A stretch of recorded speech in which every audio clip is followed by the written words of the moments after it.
الله أكبر الله أكبر الله أكبر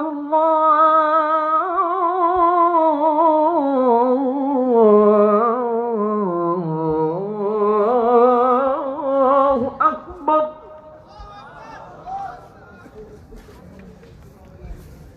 أشهد أن لا إله إلا الله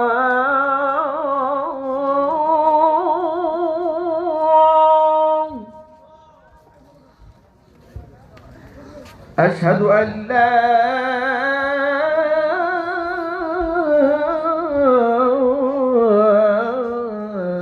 إله إلا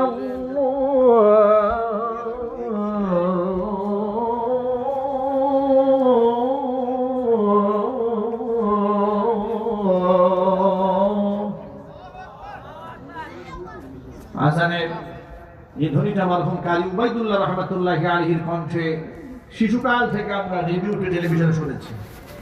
মারহুম কারি Ubaidullah রহমাতুল্লাহি আলাইহির কবরটাকে আল্লাহ পাক জান্নাতের বাগানে মালাইকাতুহু ইউসাল্লুনা আলান নবী ইয়া আইয়ুহাল্লাযীনা আমানু صلوا عليه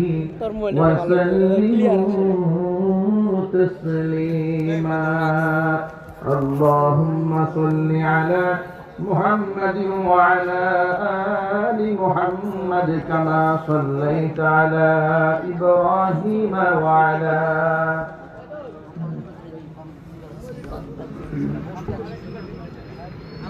اللهم بارك على محمد وعلى آل محمد كما باركت على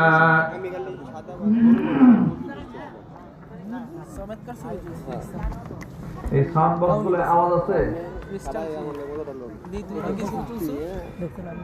এই সাউন্ড বক্সে আওয়াজ আছে আমি কোনো সাউন্ড পাচ্ছি না আওয়াজ খুবই কম শুধু কম না এই মসজিদের সামনে থেকে আওয়াজ কিছু শোনা যায় না আমি মসজিদের সামনে থেকে যখন আসি আমাদের মেয়র সাহেব যখন কথা বলছেন তখন আমি কোনো আওয়াজ শুনতে পাইনি মানে যতটুকু শুনেছি বুঝার মতন এজন্য আওয়াজ ক্লিয়ার করেন ভলিউম বাড়ান আওয়াজ ঠিক করেন আওয়াজ আরো বাড়বে ভলিউম আরো লাউড হবে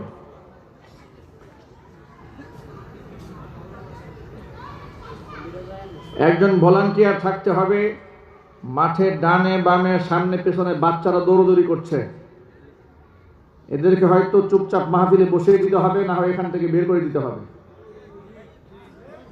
এটা কোরআনের মাহফিল এখানে বাহির থেকে কোনো নয়েজ আসা যাবে না একটা দায়িত্ব নেন এই যে আমি দেখতে পাচ্ছি একদম সরাসরি ওই যে পেছনে বাচ্চারা দৌড়দৌড়ি করছে একজন দায়িত্বশীল চলে যান এখান থেকে খেয়াল করেন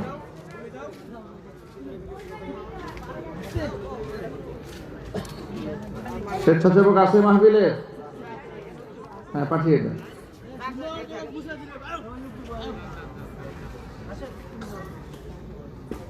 কনসার্ট মেলা রাজনৈতিক সভা সেমিনার আর কোরআনের মাহফিল এক মঞ্চ নয় কোরআনের মাহফিলে পাহারাদারি করে স্বয়ং আল্লাহ ফেরেশতারা চতুর্দিকে দাঁড়িয়ে যায় যার কারণে রাজনৈতিক সভা সেমিনারে অসংখ্য পুলিশের ফোর্স দেওয়ার প্রয়োজন হয় কিন্তু মাহফিলে লক্ষ জনতা আসলেও পুলিশের প্রয়োজন হয় না এই রহমতটা কে দিয়েছেন আল্লাহ পাক দান করেছেন এই জন্য রহমতের পরিবেশটা বজায় রাখতে হবে আমরা অত্যন্ত আদবের সাথে কোরআন শুনবো আমরা বলি ইনশাআল্লাহ আলোচনা শুরু করার আগে আমি বিনীত অনুরোধ জানাচ্ছি মহব্বতের সাথে প্রাণ ভরে মন প্রাণ উজাড় করে নবী করিম সাল্লাল্লাহু আলাইহি ওয়াসাল্লামের উপর সকলে দুরূদ শরীফ পাঠ করুন আল্লাহুম্মা সাল্লি আলা মুহাম্মাদ ওয়া আলা আলি মুহাম্মাদ কামা সাল্লাইতা আলা ইব্রাহিম ওয়া আলা إنك حميد مجيد اللهم بارك على محمد وعلى آل محمد كما باركت على إبراهيم وعلى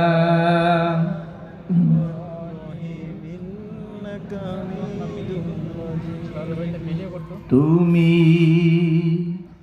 কত সুন্দর কি করে বুঝাই তুমি কত সুন্দর কি করে বুঝাই কোনো ভাষা পাই না খুঁজে তোমার তুলনা তুমি নিজে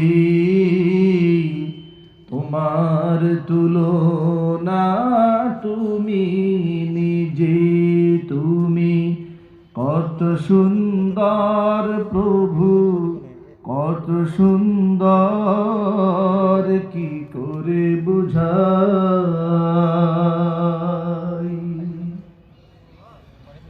বেকারার প্রজাপতি গোলাপের মুখে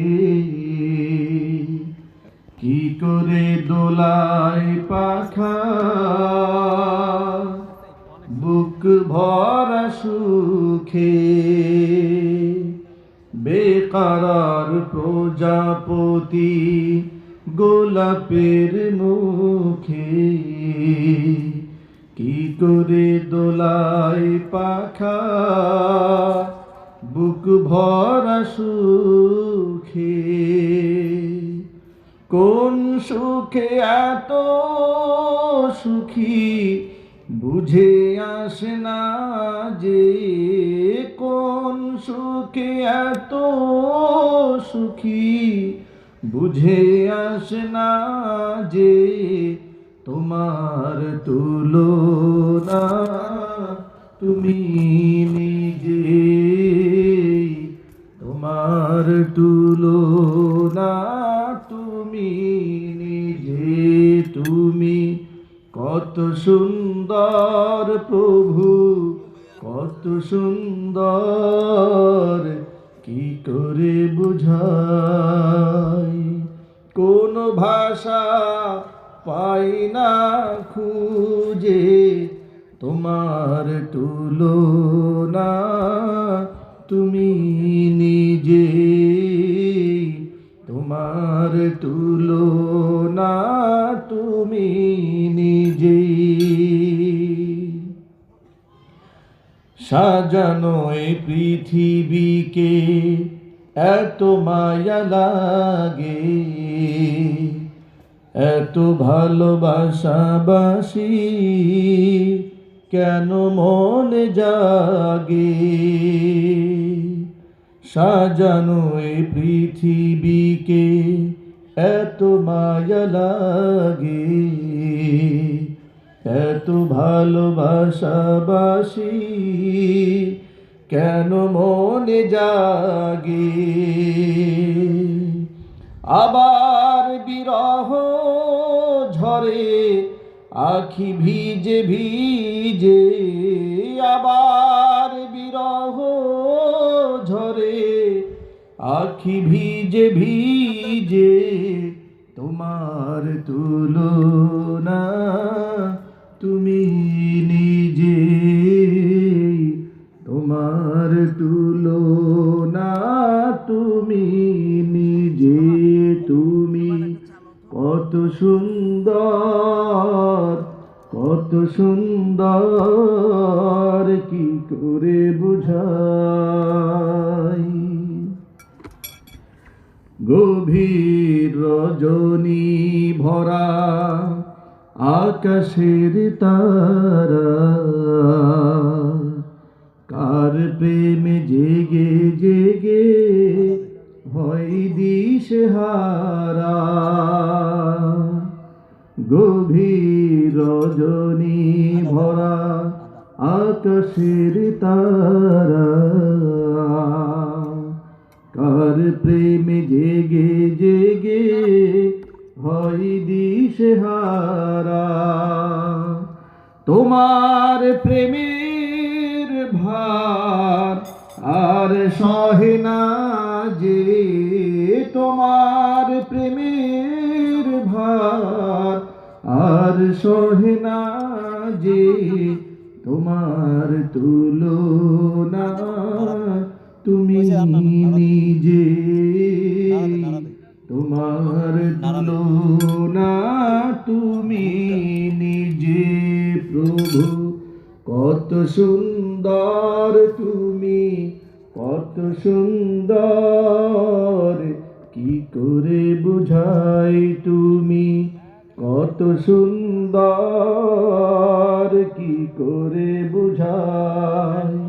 কোন ভাষা পাই না খুঁজে, তোমার তুলনা তুমি নিজে,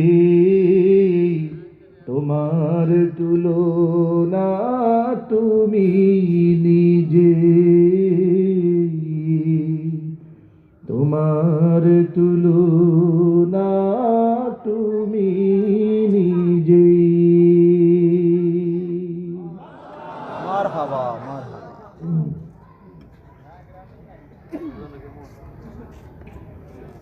ঐতিহ্যবাহী মোরকুন কবরস্থান কেন্দ্রীয় জামে মসজিদের উদ্যোগে আয়োজিত বার্ষিক ওয়াজ ও দোয়া মাহফিলের শেষ অধিবেশনের সম্মানিত সভাপতি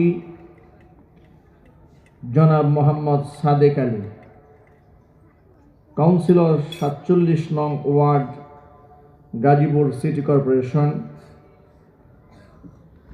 উপস্থিত রয়েছেন আমন্ত্রিত বিশেষ অতিথিবৃন্দ। আমি স্টেজে ওঠার আগে আপনাদের সামনে বক্তৃতা করেছেন আজকের প্রোগ্রামের যিনি প্রধান অতিথি, নন্দিত জননেতা, গাজীপুর সিটি কর্পোরেশনের স্বনামধন্য মেয়র আলহাজ অ্যাডভোকেট মোহাম্মদ জাহাঙ্গীর আলম। এছাড়াও অত্র এলাকা এবং পার্শ্ববর্তী এলাকার বিভিন্ন মসজিদ থেকে আগত মোহতারম আইমাই মাসাজিদ ও খুতবাই মাসাজিদ মুকাররম উলামা, বিভিন্ন মাদ্রাসা, স্কুল, কলেজ, ইউনিভার্সিটি, শিক্ষাঙ্গন থেকে আগত মুকাররম আসাতিজা, সম্মানিত শিক্ষক মণ্ডলী, আমার সামনে উপবিষ্ট অত্র এলাকা এবং দিন দরদি, ইমানদার, পরহেজগার, মুত্তাকি মুসলিম ভাইয়েরা, পর্দার অন্তরালে আমাদের সকলের শ্রদ্ধা ভাজন পর্দানিশীল মা এবং বোনেরা, মহান আল্লাহ রব্বুল আলামিনের দরবারে আলী শানে লাখো কোটি শুকরগুজার করছি, শ্রদ্ধায় সেজদাবনত হচ্ছি, শিরনত করছি যে মহান মুনিব গোটা বিশ্বময় যখন করোনা মহামারীর আতঙ্কে আতঙ্কিত, গোটা পৃথিবী যখন করোনা থেকে বাঁচার জন্য সংগ্রাম করে বেড়াচ্ছে, এমন একটি প্রতিকূল পরিবেশের মধ্যেও ছোট্ট বাংলাদেশের এই ভূখণ্ডকে আল্লাহ পাক আমাদের জন্য নিরাপদ হিসেবে কবুল করেছেন। আপনারা হয়তো বলতে পারেন যে আমরাও তো নিরাপদ নই, আমাদের দেশেও তো অসংখ্য মানুষ করোনায় আক্রান্ত হয়েছেন। নিরাপদ আমি ওই দৃষ্টিকোণ থেকে বলেছি যেভাবে বিশ্বের অন্যান্য প্রভাবশালী রাষ্ট্রগুলো আক্রান্ত হয়েছে এবং যে পরিমাণ তারা হেনস্থার শিকার হয়েছে, যে নাকানি চুবানি তারা খেয়েছে, সে তুলনায় আল্লাহ পাক আমাদেরকে অনেক সেভ করেছেন। আমরা আল্লাহ পাকের দরবারে বিনীত কণ্ঠে শুকরগুজার করছি, হৃদয়ের সবটুকুন ভালোবাসা উজাড় করে আল্লাহ সুবহানাহু ওয়া তাআলার শেখানো ভাষায় বলছি আলহামদুলিল্লাহ। রব্বানা লাকাল হামদ, ربنا لك الحمد حمدا كثيرا حمدا كثيرا طيبا طيبا مباركا فيه مباركا فيه ربنا لك الحمد ربنا لك الحمد كما ينبغي لجلال وجهك بجلال وجهك وعظيم سلطانك। عظيم سلطانك। আল্লাহ পাক যেন এই মাহফিলকে কবুল করেন। আমিন। মরকুম কবরস্থানে যত মারহুম রয়েছেন, যত মুর্দেগান রয়েছেন, কিয়ামত পর্যন্ত সকলের কবরে আযাবকে আল্লাহ তাআলা মাফ করে দিন। আমিন। আল্লাহ পাক আজকে এই বিজয় দিবসের আজকে মাহফিল 16 ডিসেম্বর 2020, আজ থেকে 49 বছর আগে আমরা একটি স্বাধীন সার্বভৌমত্ব রাষ্ট্র ভূখণ্ড পেয়েছি। এই স্বাধীনতা আমাদেরকে উপহার দিয়েছেন স্বয়ং, যদি বলতে হবে আল্লাহ। স্বাধীনতা কে উপহার দিয়েছেন? আল্লাহ পাক আমাদেরকে উপহার দিয়েছেন। যার নেতৃত্বে দেশ স্বাধীন হয়েছে, স্বাধীনতার স্থপতি প্রেসিডেন্ট মরহুম শেখ মুজিবুর রহমান, আল্লাহ পাক তার জিন্দেগির গুনাহ খাতা মাফ করে দিন। আমিন। তার সাথে সহযোদ্ধা হিসেবে গোটা বাংলাদেশ থেকে মুক্তিকামী জনতা, স্বাধীনতা সংগ্রামে যারা অংশগ্রহণ করেছিলেন, যারা ঈমানের সাথে দেশপ্রেম নিয়ে লড়াই করেছেন এবং জীবন দিয়েছেন, আল্লাহ পাক তাদেরকে শহীদি মর্যাদা দান করুন। আমিন। মুক্তিযোদ্ধাদের মধ্যে যারা এখনো বেঁচে আছেন, আল্লাহ পাক তাদের সকলকে হায়াতে তাইয়্যিবা নসিব করুন।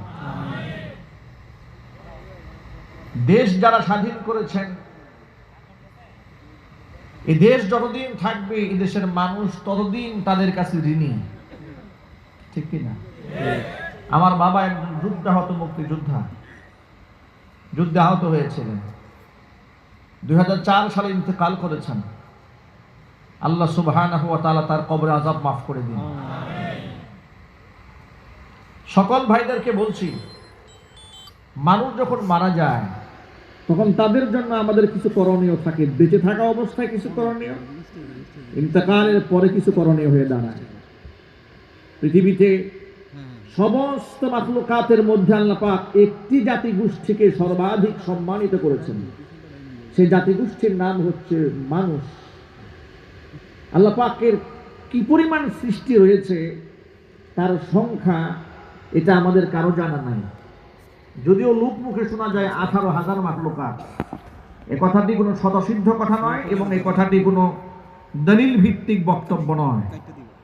আল্লাহর সৃষ্টি সংখ্যায় কত, এটা একমাত্র আল্লাহ ছাড়া আর কেউ বলতে পারবে? আর কেউ বলতে পারবে না। কিন্তু আল্লাহ পাকের বক্তব্য থেকে আমরা এটা পেয়েছি, যত মাখলুক আল্লাহ সৃষ্টি করেছেন, সকল মাখলুকের মধ্যে আল্লাহ রাব্বুল আলামিন মানুষকে সম্মানিত করেছেন। আল্লাহ পাক কোরআন মাজিদে বলেন, ওয়ালা ক্বাদ কাররামনা বানি আদম ওয়া হামালনাহুম ফিল বাররি ওয়াল বাহর।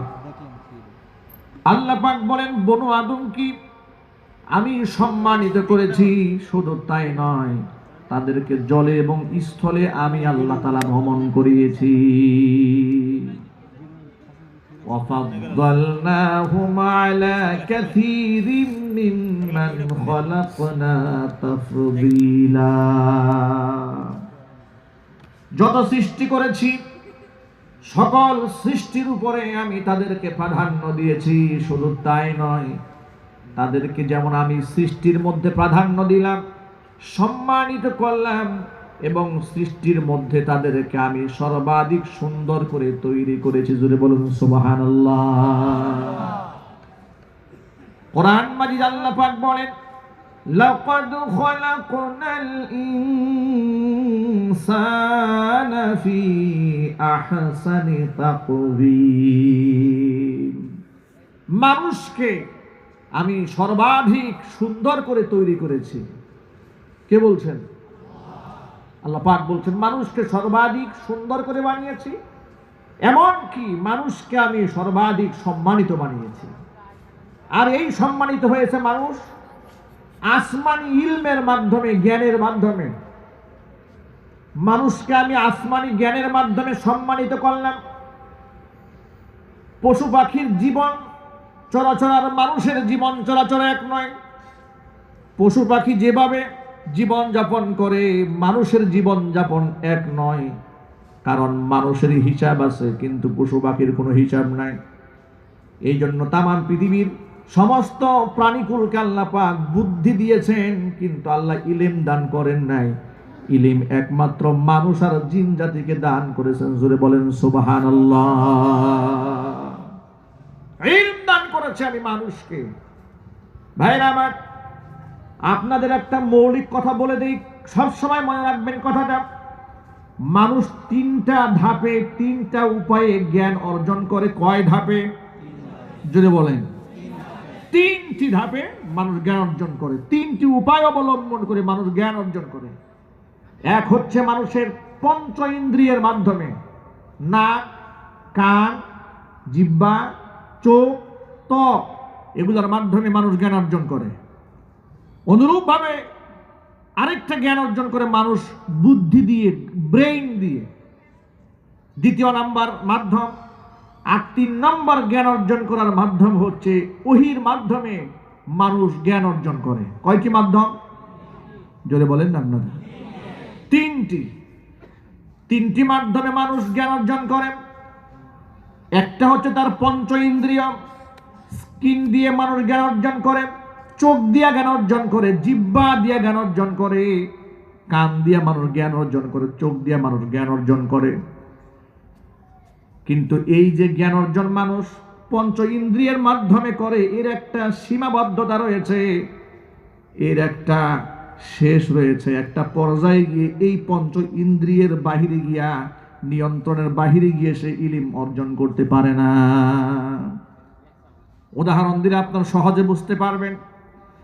আমার চোখের সামনে যদি একটা মিষ্টি থাকে, মিষ্টি যদি আমার চোখের সামনে দেওয়া হয়, আমি চোখ দিয়া যতই দেখি আর কান দিয়া যতই মিষ্টির ফজিলতের কথা আমি শুনি না কেন, জিহ্বায় যতক্ষণ পর্যন্ত লাগানো হবে এর টেস্ট সম্পর্কে আমার জ্ঞান অর্জন হবে না। ঠিক কি না? এটাকে বোঝার জন্য, এটা আসলেই কেমন, এটাকে বোঝার জন্য আমার জিহ্বায় লাগাতে হবে। তাহলে আমি জিহ্বার মাধ্যমে একটা ইলম অর্জন করব যে এটা কি তিতা না মিষ্টি না লবণাক্ত, এর সম্পর্কে আমার একটা নলেজ হবে, আমার একটা জ্ঞান অর্জন হবে। ঠিক কি না? অনুরূপভাবে চোখের মাধ্যমে একটা জ্ঞান অর্জন করা যায়। আমার চোখের সামনে আমি আপনাকে দেখতে পাচ্ছি, আমার চোখ আমাকে জ্ঞান দিয়েছে, এই চোখ দিয়ে আমি দেখতে পেলাম আপনি একজন সুন্দর মানুষ, মুখের মধ্যে সুন্দর দাড়ি আছে, মাথার মধ্যে সাদা একটা টুপি আছে। কোনো ব্যক্তি যদি আমার চোখটাকে বেঁধে দিয়া এবার যদি আমার জিহ্বা দিয়ে তাকে চাটা শুরু করতে বলেন যে এবার চেটে দেখেন তো লোকটা কেমন, কি বলেন আপনারা? পায়ের তলা থেকে মাথা পর্যন্ত চেটেও কি বোঝা যাবে এই লোকটা সুন্দর না কালো? তাহলে বোঝা গেল এর একটা সীমাবদ্ধতা রয়েছে। ঠিক কি না? একটা জায়গায় গিয়ে দৌড়াত্ম শেষ হয়ে যায়। বুদ্ধি দিয়া অনেক কিছু বোঝা যায়, আবার একটা জায়গায় গিয়ে বুদ্ধি কাজে আসে না। বুদ্ধি কোথায় কাজে লাগে? একটা মানুষকে দেখার পরে বুদ্ধি বুঝতে পারে এই মানুষটা এমনি এমনি দুনিয়াতে আসে নাই, এই মানুষটা মায়ের গর্ভে জন্ম হয়েছে, মাতৃগর্ভ থেকে পৃথিবীতে এসেছে। কথা বলেন। মানুষের বুদ্ধি দিয়ে মানুষেরা এটা আবিষ্কার করতে পারে যে এর একজন স্রষ্টা আছে। সেই স্রষ্টা হলেন আল্লাহ। দুনিয়াতে যে মারফতে সে এসেছে সেই মারফতটা হচ্ছে তার বাবা মা। এই বুদ্ধি দিয়া এটা আবিষ্কার করা সম্ভব, কিন্তু বুদ্ধি দিয়া ওই জিনিস আবিষ্কার করা সম্ভব নয় যেটা পঞ্চ ইন্দ্রিয়ের দ্বারা দেওয়া সম্ভব। যেমন বুদ্ধি দিয়া কোনোদিন এটা বোঝা সম্ভব না। যেমন আমার চোখটা বেঁধে দেওয়া হলো, আমার সামনে একটা লোককে দাঁড় করায় দেওয়া হলো, আর বলা হলো বুদ্ধি দিয়ে বলেন তো লোকটা সাদা না কালো। কি বলেন আপনারা? এই বুদ্ধি কি এখানে কাজে আসবে না? বুদ্ধি এখানে কাজে আসবে। তাহলে বোঝা গেল বুদ্ধিরও একটা সীমাবদ্ধতা আছে। একটা মাধ্যম আছে যে জ্ঞানের কোনো সীমাবদ্ধতা নাই, সেই জ্ঞানের নাম হচ্ছে ওহীর জ্ঞান। সুবহানাল্লাহ বলতে ইচ্ছে করলো না আপনাদের? এর কোনো সীমাবদ্ধতা নাই, কারণ এই জ্ঞানটা মানুষ পঞ্চ ইন্দ্রিয় দিয়ে লাভ করে না। এই জ্ঞানটা মানুষ বুদ্ধি দিয়েও লাভ করতে পারে না। বুদ্ধি দিয়ে কি কোরআন শরীফের একটা আয়াত বানানো যাবে? আরো জোরে বলতে হবে। বুদ্ধি দিয়ে কি কোরআন শরীফের একটা হরফ বানানো যাবে? বুদ্ধি দিয়ার পঞ্চ ইন্দ্রিয় দিয়ে কোরআন শরীফের একটা আয়াত, একটা সূরা তো দূরের কথা একটা হরফ মানুষ বানাতে সক্ষম হবে না। এই জন্য সীমাবদ্ধ জ্ঞান হচ্ছে পঞ্চ ইন্দ্রিয়ের জ্ঞান, বুদ্ধির জ্ঞান। আর আসমানি যে জ্ঞান, এটা হলো মূল পিওর জ্ঞান, যার মধ্যে এতটা পিউরিটি আছে, এতটা অথেন্টিসিটি আছে, এতটা খালিস জ্ঞান, সেটা যার মধ্যে সংশয়ের কোনো অবকাশ নাই। এই জ্ঞানের ভান্ডার কোরআন মাজিদ আল্লাহ পাক নাজিল করে আল্লাহ পাক প্রথমে ঘোষণা দিয়ে বলেন, দালিকাল কিতাবু লা রাইবা ফি হুদাল লিল মুত্তাকিন। এটা হচ্ছে সেই কিতাব যার মধ্যে সন্দেহের কোনো অবকাশ নাই, সংশয়ের কোনো জায়গা নাই। যে বিধান দিলাম আমি আল্লাহ, যে হুকুম করলাম আমি আল্লাহ, আমার চেয়ে মানবতার কল্যাণে এর থেকে সুন্দর থিওরি পৃথিবীতে আর কেউ দিতে পারবে না। যদি বলেন না কেউ পারবে। আজকালকে বুদ্ধিজীবীরা কোরআন সম্পর্কে জ্ঞান নাই, আসমানি ইলম সম্পর্কে জ্ঞান নাই, যে জ্ঞানটা পিওর এবং খাঁটি। শুধুমাত্র বুদ্ধিভিত্তিক জ্ঞানের পাওয়ার দেখিয়ে তারা শিয়াল পণ্ডিতের মতো টেলিভিশন টক শোতে বুদ্ধি ঝাড়ে, এমন বুদ্ধি প্রসব করে, তাদের বুদ্ধি সেই প্রসবিত কথার দুর্গন্ধে গোটা সমাজ নাপাক হয়ে যায়।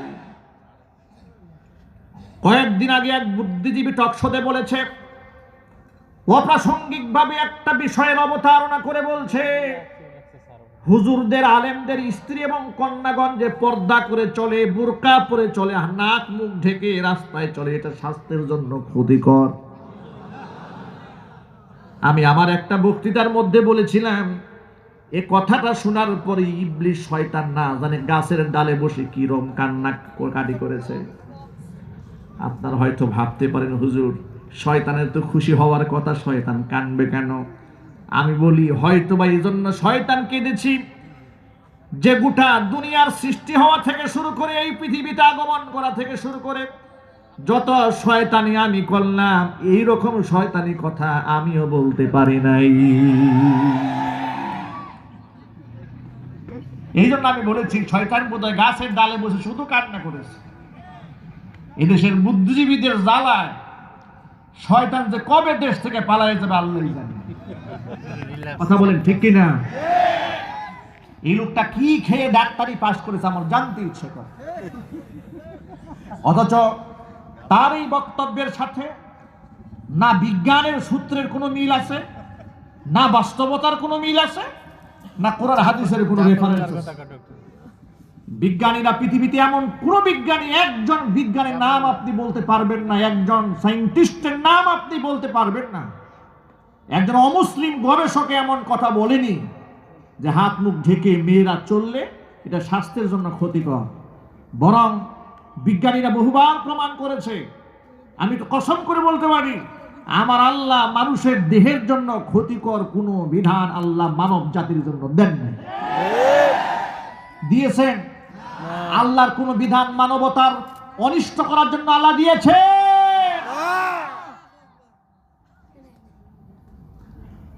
অথচ বিজ্ঞানীরা এমন কথা বলেছে, সূর্যের আল্ট্রাভায়োলেট রে, অতি বেগুনি রশ্মি যদি নারীর স্কিনে আঘাত হানে, নারীদের গায়ের ত্বক আর পুরুষের গায়ের ত্বক এক নয়, নারীদের শরীরের যে অবকাঠামো আর পুরুষের অবকাঠামো এক নয়, নারীর মেজাজ আর পুরুষের মেজাজও এক নয়, নারীর ভারসাম্য আর পুরুষের ভারসাম্য এক নয়। কিন্তু সমাজের মধ্যে পশ্চিমা থেকে ভাড়াটিয়া গোলামেরা একটা শব্দ বলে, নারী পুরুষ সমান অধিকার। আছে না নাই? রাজপথে মিছিল করে ছেলেরা যদি রাস্তাঘাটে ধূমপান করতে পারে, আমরা করতে পারবো না? ছেলেরা যদি রাত ৩টা বাজে রাস্তায় হাঁটতে পারে, আমি কেন হাঁটতে পারবো না? এই স্লোগান আছে না নাই দেশে? নারায়ণগঞ্জের এক মহিলা আপনারা দেখেছেন, মানববন্ধন করেছে। আমার গায়ে কি পোশাক থাকবে না থাকবে সেটা আমার বাবারও বলার অধিকার নেই, আপনি বলার কে? দেহ আমার, সিদ্ধান্ত আমার। আরো আসছে না, ওজুবিল্লাহ বলেন। এগুলা হচ্ছে তসলিমার পেতাত্তা, তসলিমা নাসরিনের অবৈধ সন্তান। কথা বলুন ঠিক কিনা? মনে রাখতে হবে, শাহজালাল, শাহপরান, শাহ মাহমুদের ভুটার বাংলাদেশে তসলিমা নাসরিনের ডিম ফুটা বাচ্চাদের আস্থা রাখতে দেওয়া হবে না। আল্লাহু আকবার।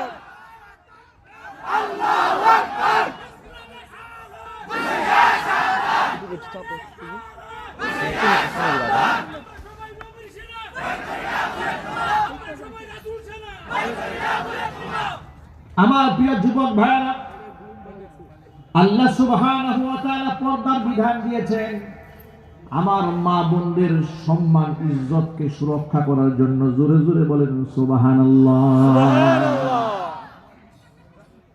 ইসলাম তো সেই মানবতার সার্বজনীন ধর্মের না, ইসলাম হচ্ছে সেই সার্বজনীন কিতাব, যে কিতাবটা কোনো অমুসলিমও যদি দুনিয়াতে পালন করে, বিশ্বাস করে আর আমল করে, তাহলে পরকালে বিশ্বাস যদি না থাকে, শুধুমাত্র দুনিয়াতে যদি কোরআনকে ফলো করে কেউ চলে, আল্লাহ পাক তাকে দুনিয়ার জিন্দেগির মধ্যে উত্তম জিন্দেগি উপহার দেবেন।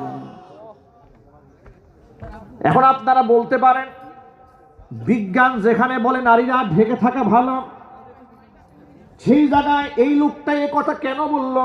আপনাদের মনে প্রশ্ন আসতে পারে। সেই প্রশ্নের জবাব হচ্ছে, এই সমস্ত তথাকথিত বামপন্থী চিন্তা চেতনার লোকদের আসল কথা হলো, এদের জ্ঞান বুদ্ধির মধ্যে সমস্যা না, অ্যালার্জি হচ্ছে ধর্মের বিধানের ভেতরে। এরা সুযোগ পেলে ইসলামের বিরুদ্ধে দুই একটা কথা না বলে টকশো জমে না।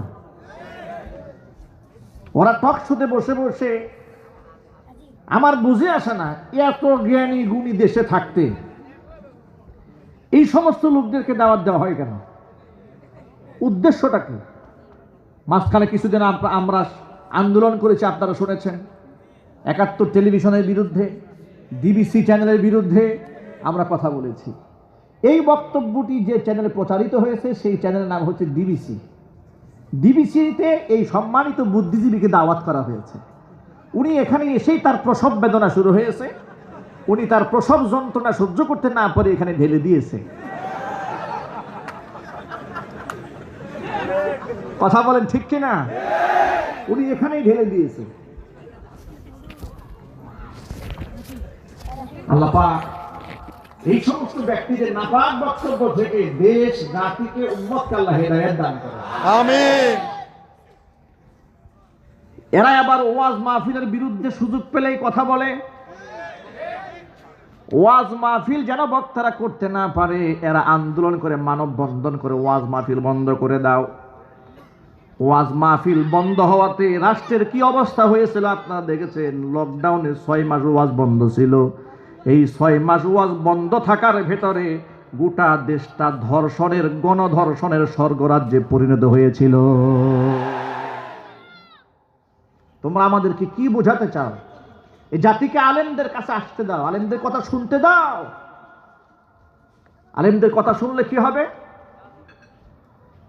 লুকমান আলাইহিস সালাতু ওয়াস সালাম একজন জ্ঞানী পণ্ডিত ছিলেন, নবীও ছিলেন না, রাসূলও ছিলেন না, কিন্তু তার নামে আল্লাহ কোরআন নাজিল করেছেন, কোরআনের আয়াত নাজিল করেছে। একটা সূরা স্পেসিফিক তার নামে আল্লাহ নাজিল করে দিয়েছেন। সূরার নাম হচ্ছে সূরাতুল লুকমান। ভাইরা আমার, আল্লাহ কোনো বান্দাকে উপদেশ দেওয়ার জন্য কি দুনিয়ার কোনো মানুষের কথা ধার করার প্রয়োজন আছে? আরো জোরে। কিন্তু আল্লাহ সুবহানাহু ওয়া তাআলা লুকমান হাকিমের করা উপদেশগুলো তার সন্তানের জন্য আল্লাহর কাছে এতটা পছন্দনীয় হয়েছে, লুকমান আলাইহিস সালাতু ওয়াস সালামের প্রত্যেকটা উপদেশকে কোরআনের আয়াত বানিয়ে আল্লাহ পাক জমিনে নাজিল করে দিয়েছে। জোরে বলেন সুবহানাল্লাহ। একটি উপদেশের মধ্যে এসছে, লুকমান হাকিম তার সন্তানকে বলছে, ইয়া বুনাইয়া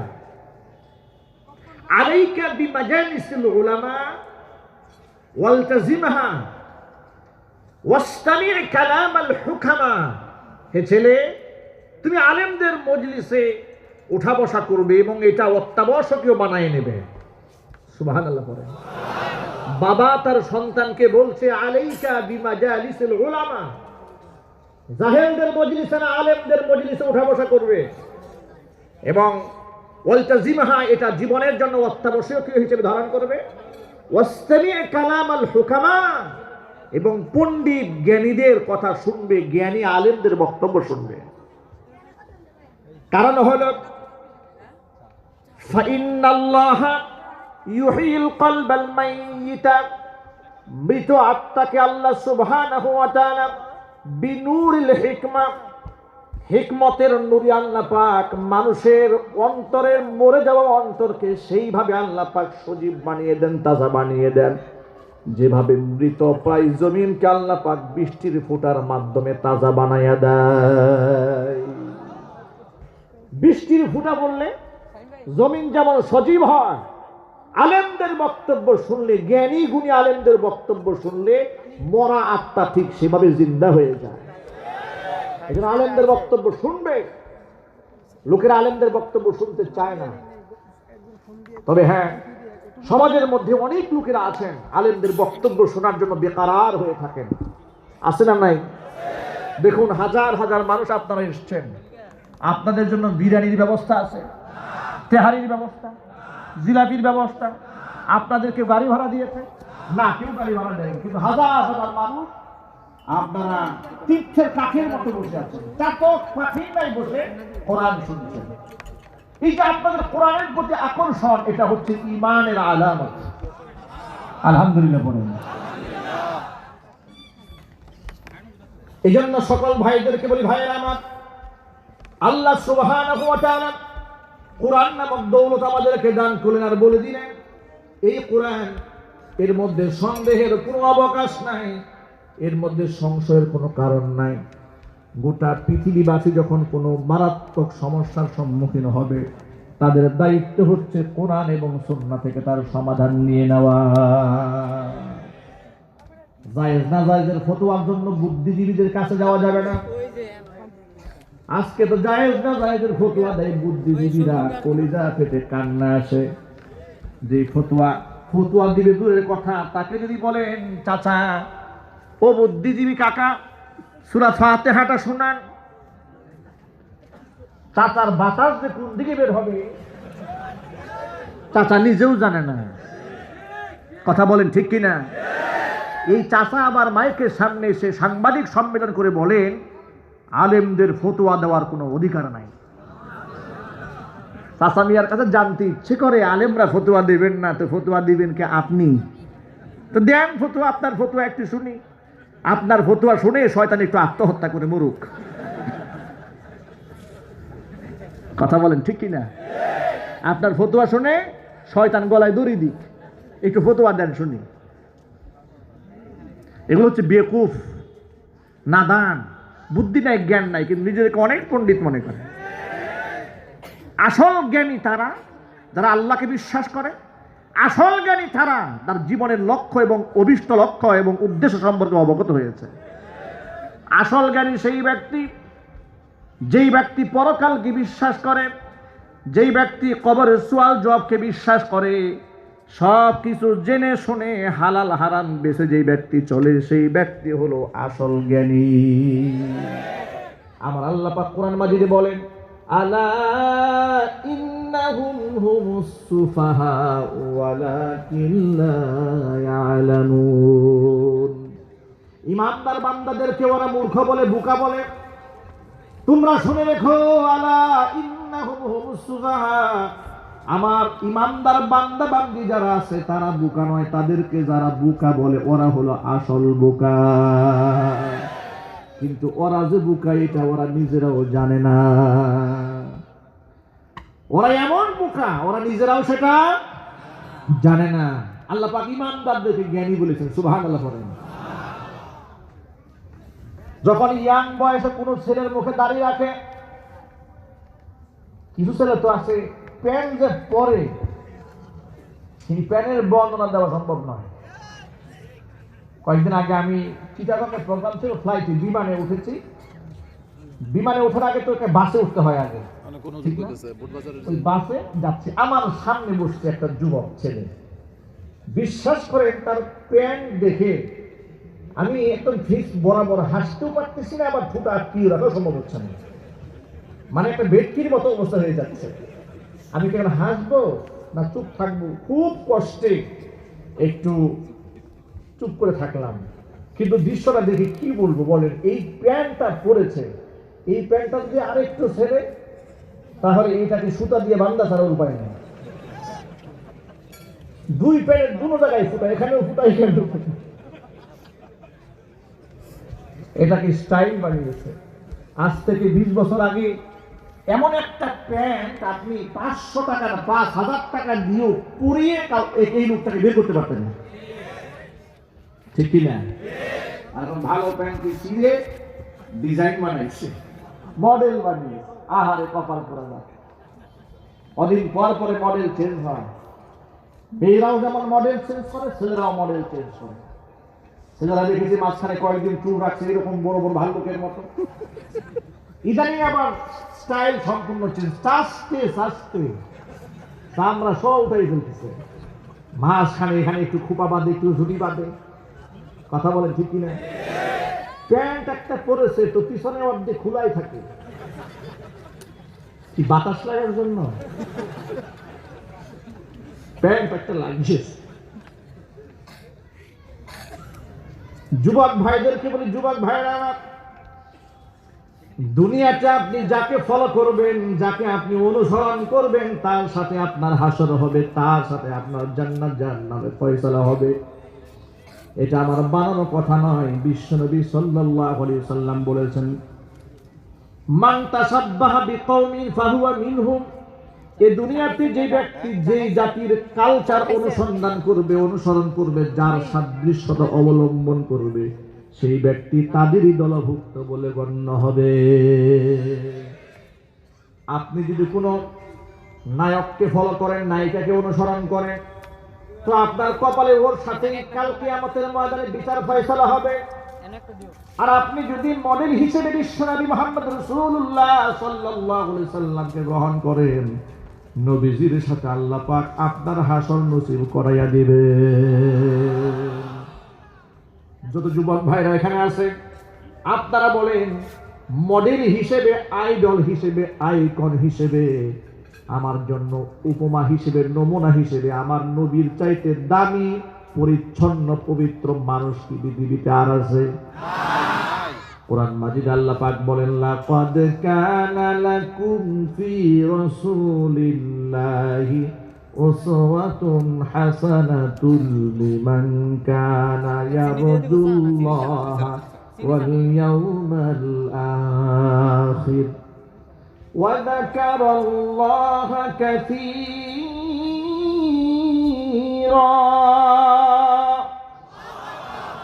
আল্লাহ পাক বলেন, আমার রাসূলের মধ্যে তোমাদের জন্য উত্তম আদর্শ রেখে দিলাম।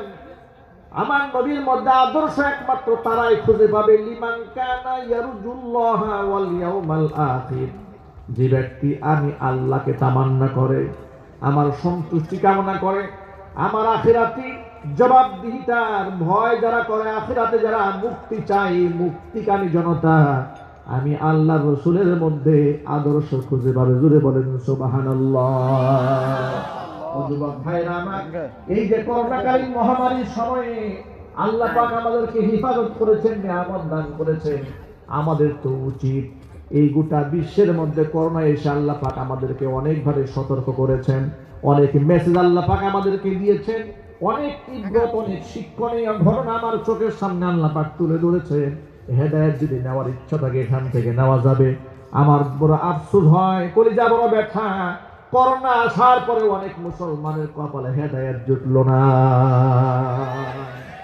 এরপরেও নাফরমানি করে আছে না নাই? সুস্থতা আল্লাহ পাক দান করেছেন, সুস্থতার নিয়ামত আল্লাহ পাক দিয়েছেন, অহংকার করবেন না। আমি আমার ভাষায় বেশ কয়েক জায়গায় এই বক্তব্য দিয়ে বলেছি, আমি জানি না বাংলাদেশের মুসলমানদেরকে আল্লাহ কেন হেফাজত করেছেন, তবে আমার মনে হয়, আমার ধারণা এটা, যে বাংলাদেশে যতগুলো মসজিদ মাদ্রাসা রয়েছে, পৃথিবীতে এত মসজিদ মাদ্রাসা কোনো দেশেই নাই। বাংলার জমিনে যতগুলো হাফেজ কোরআন রয়েছে, এত হাফেজ কোরআন বিশ্বের কোন দেশেই নাই। শুধু তাই নয়, আপনারা অবাক হবেন, ইন্টারন্যাশনাল হিফজুল কোরআন কম্পিটিশনের ভেতরে গোটা বিশ্বের সমস্ত হাফেজ কোরআনদেরকে পেছনে ফেলে প্রায় প্রত্যেক বছরই বাংলাদেশের গরিব মায়ের সন্তানরা 1 নম্বর হয়ে যায়। কিন্তু আফসোস এই মুসলমানদের জন্য, 95% মুসলমানের দেশের সন্তান বিশ্ব মিডিয়াতে, বিশ্ব দরবারে বাংলাদেশটাকে উঁচা করে ধরলো।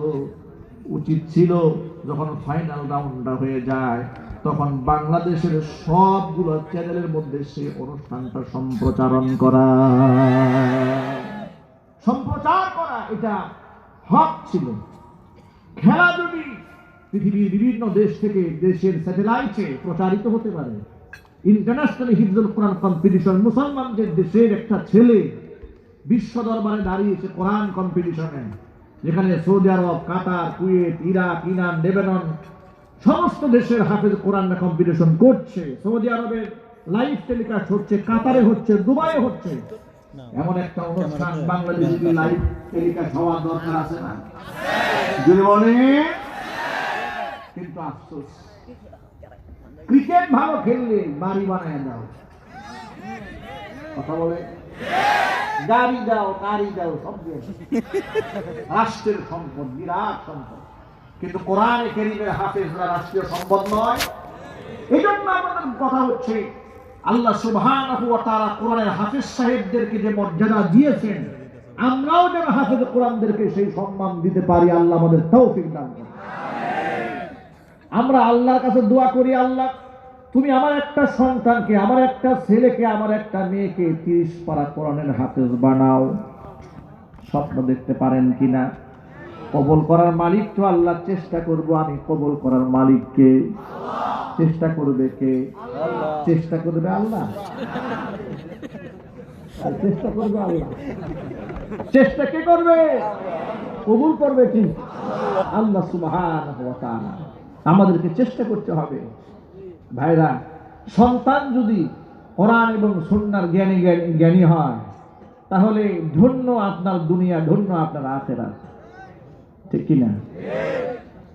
আপনার সন্তান কোরআনে কারীমের হাফেজ হওয়ার পরে ওই সন্তান আপনার দিকে চোখ রাঙায় তাকাবে না, আপনাকে গালমন্দ করবে না, আপনার সাথে নাফরমানি করবে না, আপনাকে বৃদ্ধাশ্রমে পাঠিয়ে দেবে না। বড় বড় শিক্ষিত লোকদের বাবা মা বৃদ্ধাশ্রমে পাওয়া যায়, কিন্তু হাফেজের বাবা মাকে বৃদ্ধাশ্রমে পাওয়া যায় না, আলেমের বাবা মাকে বৃদ্ধাশ্রমে পাওয়া যায় না।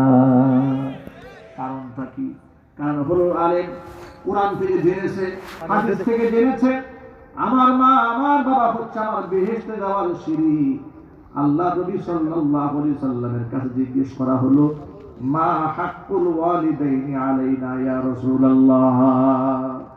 ও আল্লাহর নবী, পিতামাতার কি পরিমাণ হক রয়েছে আমাদের উপরে? বিশ্বনবী সাল্লাল্লাহু আলাইহি সাল্লাম জাওয়ামিউল কালিম ছিলেন, অল্প কথায় বেশি অর্থ বুঝিয়ে দিতেন। হুজুর বললেন, হুমা জান্নাতুকা ওয়া নারুকা, পিতামাতাই তোমার জন্য জান্নাত, পিতামাতাই তোমার জন্য জাহান্নাম। কি দারুণ কথা হুজুর বললেন। বিশ্বের মানুষকে বুঝিয়ে দিলেন বাপ মার মর্যাদা। হুজুরকে জিজ্ঞেস করলেন বাপ মার হক কি? হুজুর বললেন, হুমা জান্নাতুকা ওয়া নারুকা, তোমার পিতামাতা তোমার জন্য জান্নাত, পিতামাতাই তোমার জন্য জাহান্নাম। এর মানে হলো তোমার আচরণে, তোমার ব্যবহারে, তোমার খিদমতে তোমার বাবা মা যদি তোমার উপরে সন্তুষ্ট হয়ে যায়, খুশি হয়ে যায়, আল্লাহর জান্নাত তোমার জন্য ওয়াজিব হয়ে যাবে। আর তোমার আচরণে তোমার বাবা মা যদি কষ্ট পায়, তুমি যত বড় হাজি হও না কেন আর গাজী হও না কেন, যত বড় নামাজি আর পরহেজগারী হও না কেন, তোমার এই সেজদা রুকু দিয়ে কিয়ামতের জান্নাতের ফয়সালা হওয়া যাবে না। পিতামাতার সন্তুষ্টি এতটা জরুরি বিষয়, কিন্তু আফসোস হলো এই মুসলমানদের জন্য পীর সাহেবকে এই দেশের লোকরা এমন ভজা ভজে। আপনারা বলেন তো, আমাদের দেশের পীর সাহেবের যে সম্মান মুরিদরা দেয়, নিজের বাপ মা কিরকম সম্মান করে? আরো জোরে বলে। এখন তো দেখি পীর সাহেব যে খাটে বসে, পীর সাহেব মারা গেছে, যে খাটে বসে পীর সাহেব বয়ান করতেন, মুরিদরা ওই খাটে সেজদা দেয়। যে খাটে পীর সাহেব শুয়েছে, পীর সাহেব মারা গেছে, সে খাটটা খালি করে থাকে, ওই খাটকে মুরিদরা সেজদা দেয়। যে চেয়ারে বসেছে, চেয়ারকে সেজদা দেয়। আগরবাতি জ্বালিয়ে ওই চেয়ারের চতুর্পাশে ঘুরে। ভাবতে পারেন মুসলমান কোথায় নেমেছে? ও মুসলমানের সন্তানেরা, আপনারা বলেন, পীরের খাটকে যে মুরিদে সেজদা দেয় সে মুসলমান থাকে? মুশরিক হয়ে যায়। এই জন্য বাংলাদেশের অধিকাংশ পীরের খানকা হচ্ছে শিরকের আড্ডাখানা। হক্কানি পীরের খানকা রয়েছে, আমি হক পীরদের বিরুদ্ধে বলছি না। হক্কানি পীর রয়েছে, মাশায়েখ রয়েছে, যারা কোরআন এবং সুন্নাহ অনুযায়ী নিজে চলেন, মুরিদদেরকে পরিচালনা করতে চেষ্টা করেন। আছে না নাই? তারা হচ্ছে জাতির রাহবার, তাদের জন্য দোয়া করছে। কিন্তু পীরের নাম করে চিশতিয়া, কাদরিয়া, নকশবন্দিয়া, মুজাদ্দিদিয়া নাম দিয়েছে। নাম দিয়ে বড় বড় লাল সালু বসিয়ে চতুর্পাশে গাজার আসর বসিয়েছে। এগুলো নাই, কথা বলে নাই। কুমিল্লা থেকে হাজির ছিল আমার, চান্দিনা পার হওয়ার পরে রাস্তার বাম পাশে বিশাল সাইনবোর্ড লেখা আছে বিশ্ব পাগলের মেলা। নাম কি? বিশ্ব পাগলের মেলা। আমি যখন যাচ্ছি, গাড়ির ড্রাইভারকে বললাম একটু স্লো করেন, সাইনবোর্ডটা ভালো করে পড়ি, একটু ওয়াশ করতে হবে। কারণ আমি তো রাস্তায় রাস্তায় ওয়াশ করবো, কারণ আমি তো জীবন্ত বয়ান করি। ওই যে বয়ান সমাজের সাথে যায় না, মুখস্থ আলাতুন যারা করে, এই বয়ান করে কোনো লাভ আছে? লাভ নাই। তো সেখানে গেলাম, একজনকে জিজ্ঞেস করলাম, ভাই এই যে বিশ্ব পাগলের মেলা এখানে হয় কি? এলাকার লোকেরা বলে, হুজুর এখানে বিশাল কাহিনী, দেশের যত বড় বড় গাঁজাখুর আছে সব গাঁজাখুর এখানে আসে, আর নাম দিয়েছে সিদ্দি বাবা। গাঁজা বলে মাইক করে, গাঁজাখুর বলতে পারবেন না, আমরা চাপ আর দাঁত ফেলে দেবে। কি বলতে হবে জানেন? সিদ্দি পান করে। ভাই আমার, ইসলামটাকে এই সমস্ত লোকেরা বিতর্কিত করেছে। আমার রাসূলের ইসলাম, আল্লাহর ইসলাম, কোরআনের যে ইসলাম, ১৫০০ বছর আগে মুহাম্মদ সাল্লাল্লাহু আলাইহি সাল্লাম গাজার ইসলাম নিয়ে আসেন নাই। কথা বলতে হবে। গাজার ইসলামের সাথে, বানানো ইসলামের সাথে মুহাম্মদ সাল্লাল্লাহু আলাইহি সাল্লামের ইসলামের আদৌ কোনো সম্পর্ক আছে?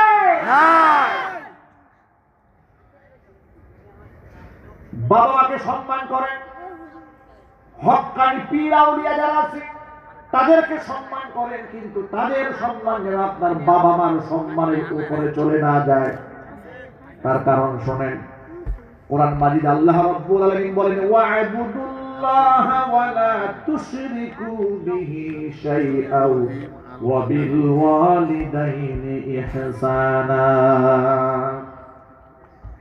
সূরা নিসার মধ্যে আল্লাহ কথা বললেন ৫ নম্বর পারা হিফজ কোরআন মাজিদের ৩ নম্বর পৃষ্ঠায়, ওয়া'বুদুল্লাহ, ইবাদত করো, আমি আল্লাহর গোলামি করে দাসত্ব করো, ওয়ালা তুশরিকু বিহি শাইআ, আমি আল্লাহর সাথে কাউকে শরীক করো না। আমি আল্লাহর সাথে শরীক করবে না, একমাত্র আমার গোলামি করবে, তারপরে পরে বাবা মার খেদমত করবে। গেল এই আয়াত।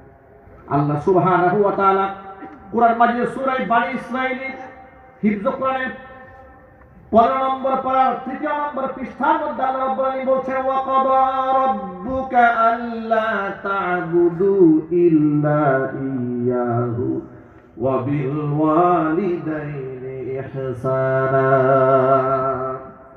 তোমার রব আমি আল্লাহর হুকুম হলো ইবাদত করবে একমাত্র আমি আল্লাহ। আমি আল্লাহর ইবাদত করার পর পরে বাবা মার সেবা করবে, তাদের খেদমত করবে। সুবহানাল্লাহ।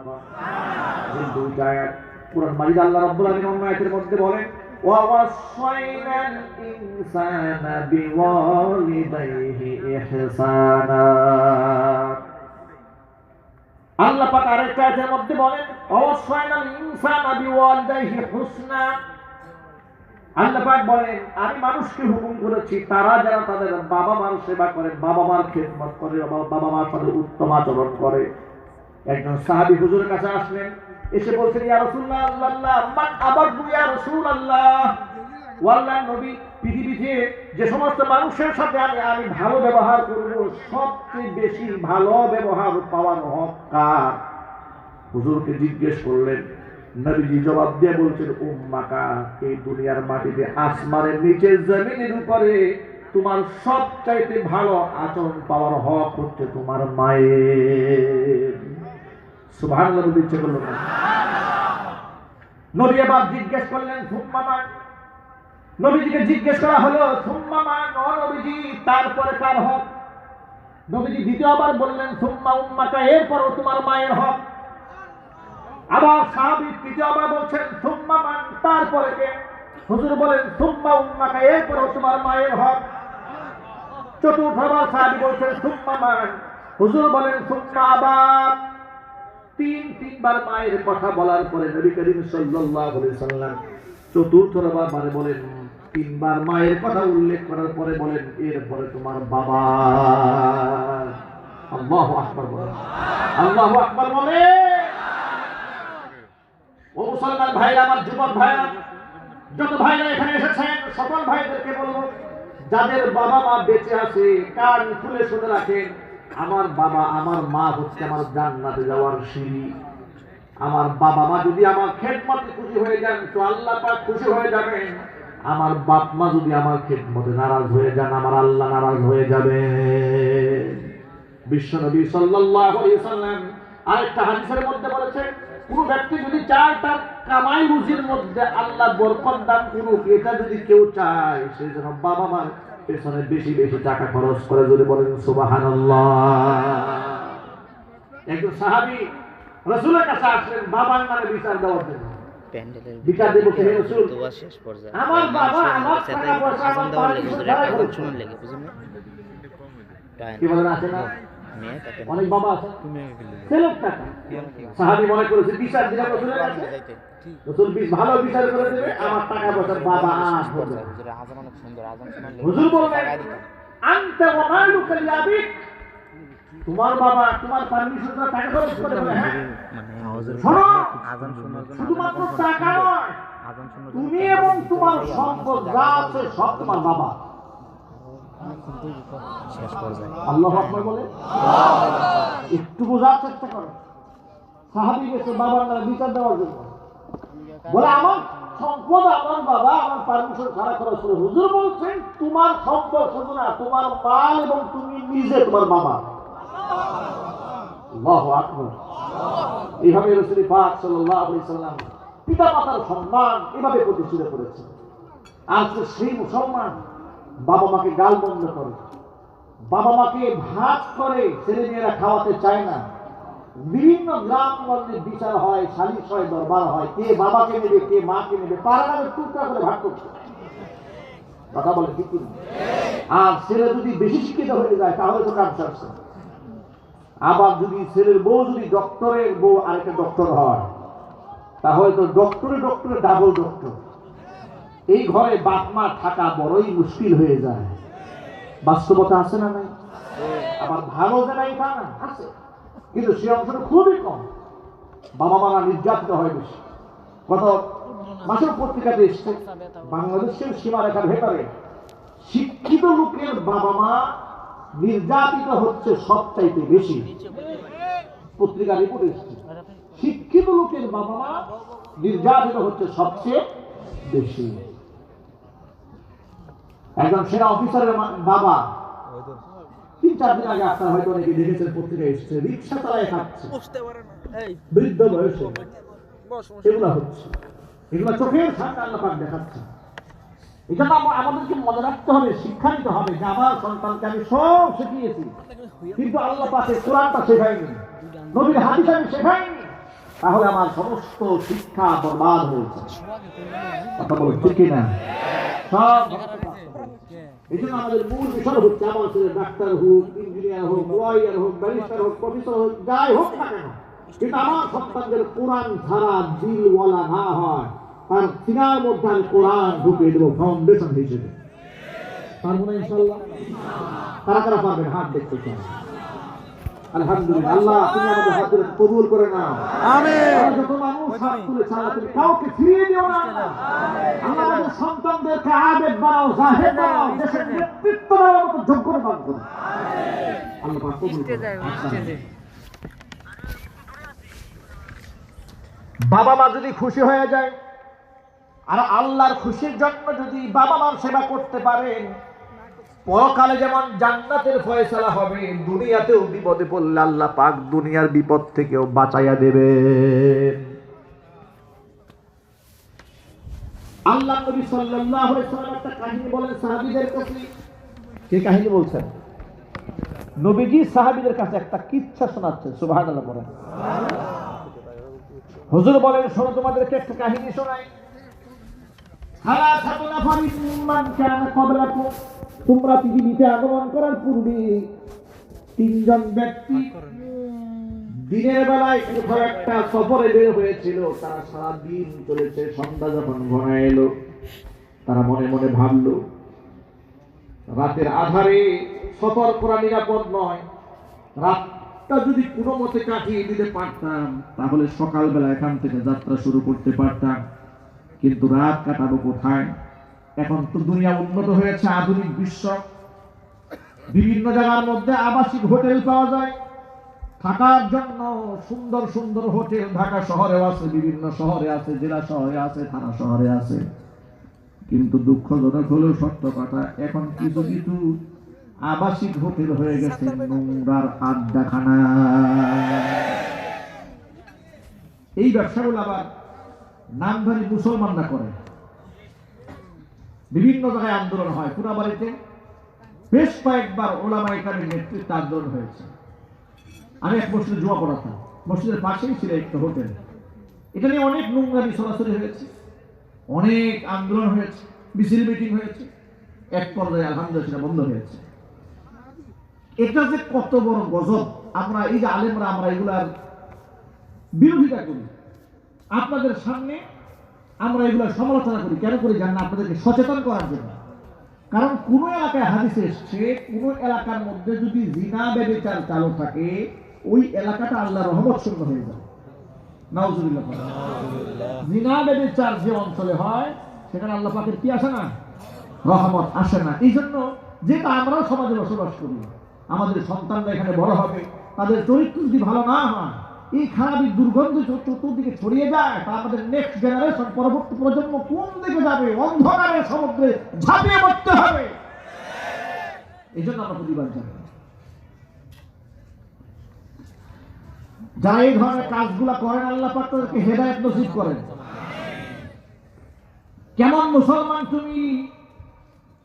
আল্লাহ পাক রিজিকের কত উৎস দিয়েছেন, তুমি এত উৎস বাদ দিয়ে এত একটা বাজে কাজ করে সেখান থেকে ট্যাক্স নিয়ে তোমার সংসার চালাতে হবে, বিল্ডিং বানাতে হবে। এত নোংরা কেন তুমি? এমন খারাপ জায়গা থেকে টাকা নিয়ে তোমাকে খেতে হবে কেন? তোমার কি একটুখানি শরম হয় না? যুবক ভাইরা আমার, আসল ঘটনায় আসি। ওই তিনজন ব্যক্তি সফরে চলছি, রাত যখন ঘনায় এলো, রাত্রি কাটাবে কোথায়? পাহাড়িয়া গিরিপথ। মনে মনে ভাবলো, যদি কোথাও রাতটা কাটিয়ে যেতে পারতাম, সকালবেলা এখান থেকে বের হয়ে যাব। হাত্তা আওয়াহুমুল মাবিতু ইলা গারিন। পাহাড় দেখা যায়, পাহাড়ের মধ্যে একটা গুহা দেখা যায়। চিন্তা ভাবনা করলো, এই তিনজনের চিন্তা ভাবনা করলো, গুহার মধ্যে রাতটা কোনো মতে কাটায় দিই, সকালবেলা এখান থেকে বের হয়ে যাব। গুহার মধ্যে যখন তিনজন আশ্রয় গ্রহণ করেছে, রাতের আধারে বজ্রপাত হয়েছে, ঝড় হয়েছে, আর পাহাড়ের উপর থেকে বড় একটা পাথরের খণ্ড গড়াতে গড়াতে গড়াতে গড়াতে এসে ওই গর্তের মুখের মধ্যে এসে আটকায় যায়। গর্তের মুখের মধ্যে এসে যখন আটকায় গেছে, এখন আপনারা যারা পাহাড় দেখেছেন তারা না বলতে পারবেন যে পাহাড়ের পাথরের টুকরাগুলো কেমন হয়। মক্কা মদিনায় গেছেন আপনারা অনেকেই, কি বলেন আপনারা জানেন? আচ্ছা, মক্কা মদিনায় গিয়েছেন কারা কারা? হাত দেখি এখানে। সংখ্যা তো খুব কম। আলহামদুলিল্লাহ, যারা গিয়েছেন আল্লাহ পাক তাদের যাওয়াকে কবুল করেন। দোয়া করি যারা যেতে পারেন না আল্লাহ পাক যাওয়ার তৌফিক দান করেন। আমিন।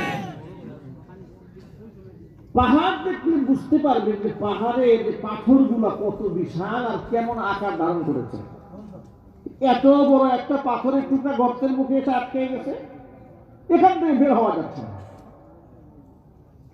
তিনজন মানুষ এমন মুসিবতে পড়েছে, ওরা জানে আমরা যদি এই জায়গায় মরে গলে পচে হাড্ডিসার হয়ে যায়, আমাদের আত্মীয় স্বজন কেউ জানবেও না লাশটা কোথায়।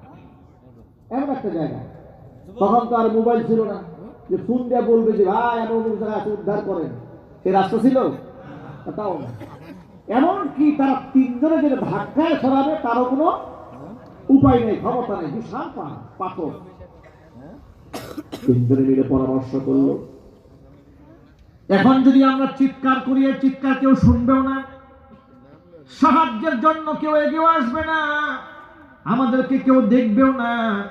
কিন্তু তিনজন ব্যক্তি ছিল ইমানদার, তাদের মনে দৃঢ় বিশ্বাস ছিল এমন একটা বিপদের মধ্যে পড়েছি, পৃথিবীর কেউ না দেখলেও একজন দেখতে পান, কেউ সাহায্য করতে না পারলেও একজন সাহায্য করতে পারেন, তিনি কে? তিনজনে মনে মনে ভাবলো আমরা আল্লাহর কাছে এই সাহায্য চাবো। এই মুহূর্তে আল্লাহ ছাড়া বাঁচাবার আমাদের কেউ নাই। মনে মনে ভাবলো তাহলে আল্লাহর কাছে যখন চাবো, আল্লাহর কাছে যখন দোয়া করব, জীবনের সবচাইতে ভালো আমল যেটা আল্লাহর খুশির জন্য করেছিলাম, এমন ইবাদতের বিনিময়ে আল্লাহর কাছে আজকে এখান থেকে পানাহা চাবো। প্রথম ব্যক্তি আল্লাহ রাব্বুল আলামিনের দরবারে হাত তুলে বলছে, রব্বুল আলামিন, আমার একজন সুন্দরী চাচাতো বোন ছিল, ওই সুন্দরী বোনের উপর আমি প্রেমাসক্ত ছিলাম, আমি তার রূপ যৌবনের প্রতি লালায়িত ছিলাম, বহুবার তাকে আমি কুপ্রস্তাব দিয়েছি, পুরোদিন তাকে আমি রাজি করাতে পারি নাই। একটা সময় এভাবেই চলে আসলো, দুর্ভিক্ষ দেখা দিল অঞ্চলে, ক্ষেত খামারে ফসল নাই, মানুষের ঘরে খাবার নাই। দুর্ভিক্ষ চলে আসার পরে আমার ওই সুন্দরী চাচাতো বোনটা আমার কাছে সাহায্যের জন্য হাত বাড়ালো। ভাই, পরিবার পরিজন নিয়ে বড় কষ্টে জীবন যাপন করছে, কিছু সাহায্য করো। আমি এটাকে সুবর্ণ সুযোগ মনে করলাম, সুবর্ণ সুযোগ মনে করে তাকে বললাম, এমনি এমনি তোমাকে টাকা দেব না, এতদিন পর্যন্ত যে প্রস্তাব দিয়েছিলাম তুমি যদি রাজি হও তাহলে তোমার টাকা দেব। আমার সেই বোনটা নিরুপায় হয়ে পরিবারের সদস্যদের জীবন বাঁচাবার তাগিদে ক্ষুধা যন্ত্রণা নিবারণ করার জন্য সে আমার প্রস্তাবে রাজি হলো। আমি তাকে 100 স্বর্ণ মুদ্রা দিয়ে দিলাম। দিন তারিখ নির্ধারিত হলো, আমি যখন তার কাছে গেলাম, আমি যখন তাকে স্পর্শ করতে যাব, তখন আমার সেই সুন্দরী চাচাতো বোনটা আমাকে ডেকে বলছে, ইত্তাকিল্লাহ, আল্লাহকে ভয় করো। আল্লাহ পাক যে অবৈধ জিনাকে বিচার হারাম করেছেন, হারামকে হালাল বানানোর চেষ্টা করো না, আল্লাহকে ভয় করো, জাহান্নামের আগুনকে ভয় করো। এ কথা যখন সে বলেছে, রব্বুল আলামিন একটা মুহূর্ত দেরি করলেন না, মাথাটা নত করে সেখান থেকে বের হয়ে এলাম। পৃথিবীর কেউ জানে না, একমাত্র তুমি জানো। ওই টাকাটাও ফেরত নেই নাই। এই কাজটা আমি কেন করলাম, কার ভয়ে করলাম, কার খুশির জন্য করলাম? রব্বুল আলামিন একমাত্র তোমার খুশির জন্য যদি করে থাকি, একমাত্র তোমার জন্য যদি কাজটা করে থাকি, মেহেরবানি করে এই যে আজকে বিপদগ্রস্ত হয়েছি, পাথরের নিচে চাপা পড়েছি, ব্লক হয়ে গেছি, আটকা পড়ে গেছি, মেহেরবানি করে আমাদেরকে উদ্ধার করো।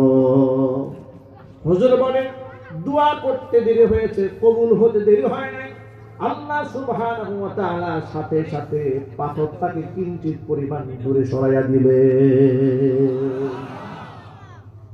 কিন্তু যতটুকু সরেছে, এখান থেকে একজন বের হতে পারবে না, সামান্য সরেছে।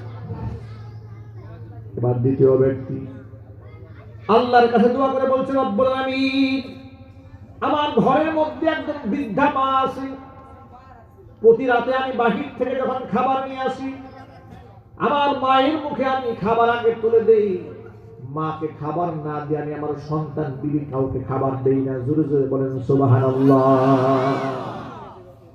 আমি আমার বৃদ্ধা মায়ের মুখে খাবার আগে তুলে দিই, এরপরে সন্তানদেরকে খাওয়াই। কোন এক রাতে বাড়ি ফিরতে আমার অনেক দেরি হয়ে গেল, বাড়িতে এসে দেখি আমার মা, বৃদ্ধা মা ঘুমায় গেছে, আমার সন্তানটা জেগে আছে, ক্ষুধার যন্ত্রণায় তারা কাতর, ছটফট করছে আর কাতরাচ্ছে আর চিৎকার দিয়ে বলছে, আব্বাজান প্রতিদিন তো দাদি জানের মুখে খাবার আগে তুলে দেন, কিন্তু যেহেতু তিনি আজকে ঘুমায় গেছেন, আজকে আমাদেরকে আগে খাবার দেন। দাদি তো ঘুমায় গেছে। লোকটা নাসর বান্দা বলে, রব্বুল আলামিন, আমি আমার সন্তানদের ডাকে সাড়া দিলাম না, আমার সন্তানরা কান্না করতে করতে আমার পায়ের কাছে ঘুমায় পড়লো, তারপর আমি খাবার দিলাম না ওদের মুখে, কারণ আমার মায়ের মুখে খাবার তুলে না দিয়ে আমি সন্তানের মুখে খাবার তুলে দিতে পারি না। খাবারের পেয়ালা নিয়ে সারা রাত মায়ের শিয়রে দাঁড়িয়ে থাকলাম। প্রত্যুষে মায়ের ঘুম ভাঙার পর মায়ের মুখে আগে খাবার তুলে দিলাম, এরপরে আমি আমার সন্তানদের মুখে খাবার দিয়েছি। রব্বুল আলামিন, এই কাজটা যদি একমাত্র তোমার খুশির জন্য করে থাকি, আজকে যে বিপদগ্রস্ত হয়েছি, এই বিপদ থেকে আল্লাহ তুমি আমাদেরকে বাঁচাও। নবীজি বলেন, দোয়া করতে দেরি হয়েছে, কবুল হতে দেরি হয় নাই, সাথে সাথে আল্লাহ সুবহানাহু ওয়া তাআলা পাথরটাকে কিঞ্চিত পরিমাণ দূরে সরিয়ে দিলেন। জোরে বলেন সুবহানাল্লাহ। কিন্তু যতটুকু সরেছে একজনে বের হওয়া সম্ভব নয়। এবার তৃতীয় ব্যক্তি আল্লাহ রাব্বুল আলামিনের দরবারে দোয়া করে বলছে, রব্বুল আলামিন, আমার জায়গা জমি ক্ষেত খামার অনেকগুলো আছে, আমার বাড়িতে কোনো দিনমজুর কাজ করলে পারিশ্রমিক না দিলাম, এভাবে ছাগল হলো, উট হলো, এবার অনেক কিছু হয়ে গেল, একটা পাল হয়ে গেল, ওই টাকা দিয়ে দীর্ঘদিন পর ওই লোকটা আমার বাড়িতে আগমন করলো, এসে বলছে, ভাই না আপনার কাছে কিছু পাওনা টাকা আছে আমার, আপনি যদি আমাকে দিয়ে দিতেন। আমি তখন তাকে ডাক দিয়ে বললাম, ওই যে খালি জায়গার দিকে তাকাও, যত উট ভেড়া বকরি দুম্বা যা দেখা যায় সবগুলো তোমার পারিশ্রমিক কামাই, সব নিয়ে যাও। লোকটা আমাকে ডাক দিয়ে বলে, আতাস্তাহজিউবি, আপনি কি আমার সাথে দুষ্টুমি করছেন? আপনি আমার সাথে মজাক করছেন, ফাজলামি করছেন? বলছি না, আমি তোমার সাথে মজাক করছি না, ফাজলামি করছি না, দুষ্টুমি করছি না। তুমি যা দেখতে পাচ্ছ সব তোমার পারিশ্রমিক, তোমার টাকা দিয়ে তোমার নামে এগুলো আমি খরিদ করেছি, তিল তিল করে তোমার নামে এগুলো আমি গড়েছি, এই সব সম্পদ তোমার নিয়ে যাও, আমি আল্লাহর খুশির জন্য সব তোমার জন্য করেছি। সুবহানাল্লাহ। ভাইরা, আমরা আমাদের সমাজের বাস্তবতা এরকম দেখতে পাই, গরিবদেরকে ঠকানো এটা বড়লোকদের নেশা এবং পেশা, ঠিক কিনা? রাস্তাঘাটে শ্রমিক আন্দোলন হয় প্রায় সময়। বিশ্ব শ্রমিক দিবস 1 মে, এই শ্রমিক দিবসে শ্রমিককে বিশাল আন্দোলন করে রাস্তাঘাটে নেমে প্রায় সময় দেখে টঙ্গীর রাস্তা গার্মেন্টস শ্রমিককে অবরোধ করে ফেলেছে। গার্মেন্টসের মালিক বেতন দিচ্ছে না, অথচ যে গার্মেন্টসের মালিক এই খেতে খাওয়া মানুষের রক্তে মাংসে করে বছরের পর বছর ফ্যাক্টরি করেছে, 2 মাস বেতন দিতে পারে নাই, সরকারের কাছে তহবিল চাইতে হয়েছে। কথা বলে ঠিক কিনা? শ্রমিক অসহায়দের পাশে এভাবে মানুষ দাঁড়ানোর কথা ছিল, না দাঁড়িয়ে তাদের সাথে প্রতারণা করেছে। কথা বলে ঠিক কিনা? ধোঁকাবাজি করেছে। আমি আমার বাস্তব জীবনে বলি, মানুষ যে কাজগুলা করে গরিবের সাথে চলে, একটা বিল্ডিং করে 5 তলা 10 তলা ভবন করে, এই ভবন করতে গিয়ে বিভিন্ন দেশের ফিটিংস গুলো সে গ্রহণ করে, দামি দামি টাইল বিদেশ থেকে এনেছে, চায়না কালি এনেছে, এরপরে মার্বেল পাথর লাগিয়েছে। ফিটিং গুলো, বাথরুমের ফিটিং গুলো একটা কলের দাম 500, 700, 1000, 2000, 5000, 10 লাখ টাকা। একটা বাথরুমের মধ্যে কোটি টাকাও খরচ করে এমন বড় লোক বাংলাদেশে অভাব নাই, ঠিক কিনা? এইভাবে খরচ করে থাকে। যে দোকান থেকে এগুলা কেনে সেখানে দাম দর করার শুধু সুযোগ নাই, অনলাইনে পে করো, বিল পে করো, মাল নিয়ে আসো। 5 কোটি টাকার মাল কিনেছে, দাম দর করে নাই, কিন্তু যেই শ্রমিক মাথার ঘাম পায়ে ফেলে পরিশ্রম করে কনস্ট্রাকশনের কাজ করলো, জীবনের ঝুঁকি নিয়ে বাদরের মতো ঝুলে ঝুলে বিল্ডিং বানিয়েছে, সুযোগ পেলে তাকে 5,000 টাকা ঠকাইতে পারলে এই লোকটা মনে করে আমি বিশাল বুদ্ধিজীবী, অনেক বড় তালা। শ্রমিক ঠকাইছে। আপনি শ্রমিককে ঠকালেন, আপনি জানেন রাসূল পাক সাল্লাল্লাহু আলাইহি ওয়াসাল্লাম এবারে কি বলেছেন? হুজুর বলেছেন, যে ব্যক্তি দুনিয়া দুনিয়াতে শ্রমিককে ঠকায়, কিয়ামতের মাঠে শ্রমিকের পক্ষ হয়ে বাদী হব আমি, বিবাদিত হবে সেই নাফরমান। রাসূল পাক সাল্লাল্লাহু আলাইহি ওয়াসাল্লাম আপনার বিরুদ্ধে আল্লাহ আদালতে মামলা দায়ের করবে শ্রমিকের পক্ষ হয়ে। চিৎকার যখন সুবহানাল্লাহ। শ্রমিক ভাইরা, এভাবে নবী করিম সাল্লাল্লাহু আলাইহি ওয়াসাল্লাম শ্রমিকের অধিকার কমিয়ে প্রতিষ্ঠিত করেছেন, কৃষকের অধিকার প্রতিষ্ঠিত করেছেন, নারীর অধিকার প্রতিষ্ঠিত করেছেন, শিশুর অধিকার প্রতিষ্ঠিত করেছেন, বৃদ্ধের অধিকার প্রতিষ্ঠিত করেছেন, বাবা মার অধিকার প্রতিষ্ঠিত করেছেন। এই জন্য সকল বক্তব্যের মূল বক্তব্য হচ্ছে আমরা আমাদের সমাজে আল্লাহ এবং রাসূলের বিধান বাস্তবায়ন এবং কার্যকর করতে চাই। আমি আমার ব্যক্তি জীবনে ইসলাম মান্য করতে চাই। রাজি আছেন? কথা বলেন না কেন? কিন্তু সমাজ ব্যবস্থা যদি আমি আপনি ঠিক করতে না পারি, অন্তত আমি তো নিজেকে ঠিক করতে পারবো। নিজেকে ঠিক করতে পারবেন কারা কারা? মাশাআল্লাহ, মাশাআল্লাহ, আলহামদুলিল্লাহ। আল্লাহ তুমি কবুল করে নাও। আমিন। আর যেমন আমি আমিন। এই লোকটা শ্রমিককে ঠকায়নি, এত কষ্ট করে শ্রমিকের টাকা দিয়ে শ্রমিকের জন্য সম্পদ গড়ে দিয়েছে, বিপদে পড়েছে, জীবন সায়ান্নে পড়েছে, আল্লাহর কাছে সাহায্য চেয়েছে। আল্লাহ পাক সাথে সাথে দোয়া মঞ্জুর করে পাথরটাকে দূরে সরিয়ে দিয়ে তিনজন ব্যক্তির জন্য গর্তের মুখ আল্লাহ ওপেন করে দিয়েছে। সে আল্লাহ এখন আছে না নাই? আল্লাহ পাক আছেন। এই জন্য আসুন আমরা আমাদের বাবা মা খেদমত করি আল্লাহর খুশির জন্য, আমরা নিজের চরিত্র ঠিক করি আল্লাহর খুশির জন্য। যে যুবক যৌবন কালটা আল্লাহ পাকের ইবাদত বন্দিগিতে কাটাতে পারবে, ওই যুবককে আল্লাহ পাক কিয়ামতের মাঠে আরশে মুআল্লার ছায়াতলে স্থান করে দেবেন। আল্লাহ পাক সকলকে কবুল করে মঞ্জুর করে সকলের জীবন আল্লাহুম্মা আমিন। প্রিয় ভাইরা, মুনাজাত হয়ে যাবে। এর আগে আপনাদের জন্য একটা ছোট্ট ঘোষণা। আমার লিখিত একটা বই বাজারে এসছে। এই বইটা আমি লিখেছি গোটা বাংলাদেশে, দেশের বাইরে থেকে বিভিন্ন ছেলেরা, মেয়েরা, যুবকেরা আমাকে বিভিন্ন বিষয়ে প্রশ্ন করেন। জীবন ঘনিষ্ঠ আছে না? অনেক প্রশ্ন করেন, যে প্রশ্নের জবাব মোবাইলে দেওয়া সম্ভব নয়, মেসেঞ্জারে দেওয়া সম্ভব নয়। এগুলাকে আমি নোট করেছি। কোরআন, হাদিসে এবং ফিকহের কিতাবে রেফারেন্স কিতাবে লেখা হয়েছে। মা বোনদের অসংখ্য প্রশ্নের জবাব এখানে দেওয়া হয়েছে। স্টেজে বেশ কিছু বই আছে এবং আমার পাশে গাড়ি রাখা আছে, সেখানে বইগুলো আছে। মাত্র 100 টাকা করে কপি। যদি সুযোগ হয় আপনারা এটা গ্রহণ করবেন। আল্লাহ সুবহানাহু ওয়া তাআলা বইটি উম্মতের হেদায়েতের জন্য কবুল করেন। সকলে জুড়ে বলুন আল্লাহুম্মা